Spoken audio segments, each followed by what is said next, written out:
Hi ಸ್ನೇಹಿತರೆ, ಪದ್ಮಾಸ್ ಕಿಚನ್ಗೆ ಸ್ವಾಗತ. ಈ ವಿಡಿಯೋದಲ್ಲಿ ನಿಮಗೆ ನಾಟಿ ಸ್ಟೈಲು ಚಿಕನ್ ಬಿರಿಯಾನಿ ಹೇಗೆ ಮಾಡೋದು ತೋರಿಸ್ಕೊಡ್ತೀನಿ ಬನ್ನಿ. ಈಗ ಏನೇನು ಐಟಮ್ ಬೇಕು ಅಂತ ಹೇಳ್ತೀನಿ ನೋಡಿ. 3/4 kg ಚಿಕನು, 3/4 kg ಅಕ್ಕಿಗೆ ಬೆಳ್ಳುಳ್ಳಿ ಒಂದು 3 ಗೆಡ್ಡೆ ತಗೊಂಡಿದ್ದೀನಿ. ಹಸಿರು ಮೆಣಸಿನ್ಕಾಯಿ ನಿಮಗೆ ಖಾರದ ತಕ್ಕನಾಗಿ, 2 ಟೊಮೊಟೊ, ಒಂದು ಮೀಡಿಯಮ್ ಈರುಳ್ಳಿ 3, ಒಂದು 1/4 ಸ್ಪೂನ್ ಅರಿಶಿನ ಪುಡಿ, ಒಂದು 3 ಇಂಚು ಶುಂಠಿ, ಒಂದು 1/4 ಸ್ಪೂನು ಮೆಣಸು, ಒಂದು 6 ಲವಂಗ, ಒಂದು 5 ಚೂರು ಚಕ್ಕೆ, 2 ಏಲಕ್ಕಿ, ತುಪ್ಪ. ಒಗ್ಗರಣೆಗೆ ಇದು ಪಲಾವ್ ಎಲೆ, ಕಸ್ತೂರಿ ಮೇಥಿ, 2 ಏಲಕ್ಕಿ, ಒಂದು ಚಕ್ರ ಮೊಗ್ಗು, ಹೋಮ್ಕಾಳು ಒಂದು ಸ್ವಲ್ಪ, ಪುದೀನ ಹೊಂದಿಡಿ, ಕೊತ್ತಂಬರಿ ಹೊಂದಿಡಿ, ಎಣ್ಣೆ. ನಾನಿಲ್ಲಿ ಅಕ್ಕಿ ತಂದಿರೋದು ಸೋನಾ ಮಸೂರಿ ಅಕ್ಕಿ ತಂದಿರೋದು. ನೀವು ಯಾವುದಾದ್ರೂ ಯೂಸ್ ಮಾಡ್ಕೋಬೋದು. ಇದ್ರಲ್ಲಿ ಚೆನ್ನಾಗಿ ಬರುತ್ತೆ ಅಂತ ಹೇಳ್ಬಿಟ್ಟು ಇದನ್ನು ತಗೊಂಡಿದ್ದೀನಿ. ಈಗ ಪಾತ್ರೆ ಕಾಯ್ದಿದೆ. ಇವಾಗ ಎಣ್ಣೆ ಹಾಕತ್ತಾ ಇದ್ದೀನಿ. ಒಂದು 3 ಟೇಬಲ್ ಸ್ಪೂನಷ್ಟು ಎಣ್ಣೆ ಹಾಕೊಳ್ಳೋಣ. ತುಪ್ಪ 2 ಸ್ಪೂನ್ ಹಾಕ್ತಾ ಇದ್ದೀನಿ. ಈಗ ಎಣ್ಣೆ ಕಾಯ್ದಿದೆ. ಈಗ ಒಗ್ಗರಣೆಗೆ ಹಾಕ್ತಾ ಇದ್ದೀನಿ. ಸೋಂಪು ಕಾಳು, ಚಕ್ರ ಮೊಗ್ಗೊಂದು, ಏಲಕ್ಕಿ, ಕಸ್ತೂರಿ ಮೇಥಿ, ಪಲಾವ್ ಎಲೆ, ಇಷ್ಟು ಒಗ್ಗರಣೆಗೆ ಹಾಕ್ತಾಯಿದ್ದೀನಿ. ಇವಾಗ ಈರುಳ್ಳಿ ಹಾಕ್ತಾ ಇದ್ದೀನಿ. ಇವಾಗ ಇದಕ್ಕೊಂದು ಸ್ವಲ್ಪ ಅರಿಶಿನ ಪುಡಿ ಹಾಕ್ತಾ ಇದ್ದೀನಿ. ಇವಾಗ ಇದೊಂದು ಸ್ವಲ್ಪ ಚೆನ್ನಾಗಿ ಫ್ರೈ ಮಾಡ್ಕೊಳ್ಳೋಣ. ಬ್ರೌನ್ ಕಲರ್ ಆಗೋವರೆಗೂ ಫ್ರೈ ಮಾಡೋಣ. ಈರುಳ್ಳಿ ಫ್ರೈ ಆಗೋದಕ್ಕೆ ಒಂದು ಸ್ವಲ್ಪ ಉಪ್ಪಿನ ಪುಡಿ ಹಾಕ್ತಾ ಇದ್ದೀನಿ. ಈಗ ಇದು ಫ್ರೈ ಆಗೋ ಅಷ್ಟರಲ್ಲಿ ಈಗ ಮಸಾಲೆ ರುಬ್ಕೊಳ್ಳೋಣ. ಈಗ ಮಸಾಲೆ ರುಬ್ಕೊಳ್ಳೋಕೆ ಈಗ ಚಕ್ಕೆ ಹಾಕ್ತಾ ಇದ್ದೀನಿ, ಏಲಕ್ಕಿ 2, ಲವಂಗ ಒಂದು 6, ಮೆಣಸು ಒಂದು 1/4 ಸ್ಪೂನು, ಶುಂಠಿ ಒಂದು 4 ಇಂಚು, ಬೆಳ್ಳುಳ್ಳಿ ಒಂದು 3 ಗೆಡ್ಡೆ, ಖಾರ ಎಷ್ಟು ಬೇಕು ಅಷ್ಟು ಹಸಿರು ಮೆಣಸಿಕಾಯಿ,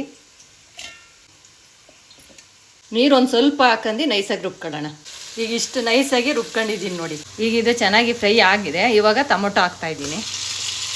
ಇದೊಂದು ಸ್ವಲ್ಪ ಚೆನ್ನಾಗಿ ಫ್ರೈ ಮಾಡ್ಕೊಳ್ಳೋಣ, ಸ್ವಲ್ಪ ಬೇಯಲಿ. ಈಗ ಇದು ಟೊಮೊಟೊ ಚೆನ್ನಾಗಿ ನೋಡಿ ಫ್ರೈ ಆಗಿದೆ. ಇಷ್ಟು ಫ್ರೈ ಆಗಬೇಕಿದು. ಇವಾಗ ಇದಕ್ಕೆ ನಾನು ಕೊತ್ತಂಬರಿ ಸೊಪ್ಪು, ಒಂದು ಸ್ವಲ್ಪ ಪುದೀನ ಇಕ್ಕೊಂಡಿದ್ನಲ್ಲ ಅದನ್ನು ಹಾಕ್ತಾಯಿದ್ದೀನಿ. ಇದೊಂದು 2 ನಿಮಿಷ ಫ್ರೈ ಆಗಲಿ. ಈಗ ಅದು ಫ್ರೈ ಆಗಿದೆ ಇವಾಗ ಚೆನ್ನಾಗಿ. ಈಗ ರುಬ್ಬಿಕ್ಕಂದಿರೋದ ಮಸಾಲೆ ಹಾಕೋಣ. ಈಗ ಜಾರಲ್ಲೂ ಮಸಾಲೆ ಇತ್ತಲ್ಲ, ಅದಕ್ಕೊಂದು ಸ್ವಲ್ಪ ನೀರು ಹಾಕ್ಬಿಟ್ಟು ಹಾಕ್ತಾಯಿದ್ದೀನಿ. ಈಗ ಇದನ್ನು ಚೆನ್ನಾಗಿ ಮಿಕ್ಸ್ ಮಾಡಿಬಿಟ್ಟು ಸ್ವಲ್ಪ ಹಸಿ ಸ್ಮೆಲ್ ಹೋಗೋವರೆಗೂ ಬೇಯಿಸೋಣ. ಈಗ ಇದು ಚೆನ್ನಾಗಿ ಫ್ರೈ ಆಗಿದೆ. ಈಗ 3/4 kg ಚಿಕನ್ ಹಾಕ್ತಾಯಿದ್ದೀನಿ. ಕಲ್ಲು ಉಪ್ಪು ಹಾಕ್ತಾಯಿದ್ದೀನಿ, ಒಂದು ಸ್ವಲ್ಪ ಹಾಕ್ತಾಯಿದ್ದೀನಿ. ನಿಮಗೆ ರುಚಿಗೆ ತಕ್ಕಷ್ಟು ಹಾಕೊಳ್ಳಿ ಉಪ್ಪು. ಈಗ ಇದನ್ನು ಚೆನ್ನಾಗಿ ಮಿಕ್ಸ್ ಮಾಡಿಬಿಟ್ಟು ಒಂದು 5 ನಿಮಿಷ ದೊಡ್ಡೂರಲ್ಲೇ ಇಡೋಣ. ನೋಡಿ ಇವಾಗ ಇದು ಚೆನ್ನಾಗಿ ಫ್ರೈ ಆಗಿದೆ. ಈಗ ಒಂದು ಸ್ವಲ್ಪ ಗರಂ ಮಸಾಲೆ ಹಾಕ್ತಾಯಿದ್ದೀನಿ. ಮೊಸರು ನಿಮಗೆ ಅವಾಗಲೇ ನಾನು ತೋರಿಸಿರ್ಲಿಲ್ಲ, ಆಪ್ಷನ್ನು. ಬೇಕಿದ್ರೆ ಹಾಕೋಬೋದು, ಇಲ್ಲ ಅಂದರೆ ಇಲ್ಲ. ಒಂದು ಸ್ವಲ್ಪ ಮೊಸರು ಹಾಕ್ತಾಯಿದ್ದೀನಿ. ಟೇಸ್ಟು ಚೆನ್ನಾಗಿ ಬರುತ್ತೆ ಹಾಕಿರೆ, ಅದಕ್ಕೆ ಒಂದು ಸ್ವಲ್ಪ ಹಾಕ್ತಾಯಿದ್ದೀನಿ ಮೊಸರು. ಈಗ ಇದೆಲ್ಲ ಹಾಕೊಂಡು ಚೆನ್ನಾಗಿ ಮಿಕ್ಸ್ ಮಾಡಿಬಿಟ್ಟು ಇನ್ನೊಂದು ಸ್ವಲ್ಪ ಒಂದು ಕುದೀಲಿ ಇದು. ಇವಾಗ ಇದು ನೋಡಿ ಇಲ್ಲೇ ಚೆನ್ನಾಗಿ ಬೆಂದಿದೆ. ಇದು ಮಸಾಲೆ ಎಲ್ಲ ಈ ಥರ ಎಣ್ಣೆ ಬಿಡ್ಕೋಬೇಕು ಕ್ಲೀನಾಗಿ. ಮಸಾಲೆ ನಾವೆಲ್ಲ ಹಾಕಿದ್ಮೇಲೆ ಚಿಕನ್ ಎಲ್ಲ ಬೆಂದು ಇಷ್ಟು ಮಸಾಲೆ ಬಿಡ್ಕೋಬೇಕು. ಇವಾಗ ಅಕ್ಕಿ ಹಾಕೊಳ್ಳೋಣ. ನಾನೀಗ ಒಗ್ಗರಣೆ ಹಾಕುವಾಗಲೇ ನಾನು ಅಕ್ಕಿ ನೆನೆಸಿಕ್ಕಿದ್ದೆ. ಇವಾಗ ಇದಕ್ಕೆ ಅಕ್ಕಿ ಹಾಕೊಳ್ಳೋಣ. ಈಗ ಇದನ್ನು ಚೆನ್ನಾಗಿ ಮಿಕ್ಸ್ ಮಾಡ್ಕೊಂಡು ದೊಡ್ಡೂರಿಲೆ ಒಂದು 5 ನಿಮಿಷ ಇಡೋಣ. ತಿರ್ಸ್ಕೊತಾಯಿರಿ, ತಡ ಹಿಡಿದ್ಬಿಟ್ಟತ್ತು. ಈಗ ಇದು ಚೆನ್ನಾಗಿ ಫ್ರೈ ಆಗಿದೆ ನೋಡಿ. ಇವಾಗ ನಾನು ನೀರು ಕಾಯಿಸಿಕ್ಕಂದಿದ್ದೆ. ಈಗ 1 ಲೋಟ ಅಕ್ಕಿಗೆ 2 ಲೋಟ ನೀರು ಅಳತೆ ತಂದಿರೋದು ನಾನು. ಈಗ ಒಂದು ಸಲ ನೀರು ಹಾಕಂದಾದ್ಮೇಲೆ ಮಿಕ್ಸ್ ಮಾಡ್ಕೊಬಿಟ್ಟು ಉಪ್ಪು ಖಾರ ಒಂದು ಸತಿ ಚೆಕ್ ಮಾಡ್ಕೊಳ್ಳಿ ನೀವು. ಈಗ ಏನಾರು ಕಮ್ಮಿ ಇದ್ರೆ ಬೇಕಾದ್ರೆ ಉಪ್ಪೆಲ್ಲ ಹಾಕೋಬೋದು ನೀವು. ಇದನ್ನು ಒಂದು 5 ನಿಮಿಷ ದೊಡ್ಡೂರಿಲಿ ಬೇಯಿಸ್ಕೊಳ್ಳಿ. ಆಗಾಗ ತಿರ್ಸ್ಕೊತಾಯಿರಿ. ಇವಾಗ ನೋಡಿ ಈಗ 5 ನಿಮಿಷ ಬೇಕಿಟ್ಟಿದ್ದು ಇಷ್ಟು ಅದ ಬಂದಿದೆ. ಉಪ್ಪು ಖಾರ ಎಲ್ಲ ಕರೆಕ್ಟ್ ಇದೆ. ಇದು ಘಮ ಘಮ ಅಂತ ಸ್ಮೆಲ್ ಬರ್ತಾ ಇದೆ. ಈಗ ದಮ್ ಕಟ್ಟೋಣ.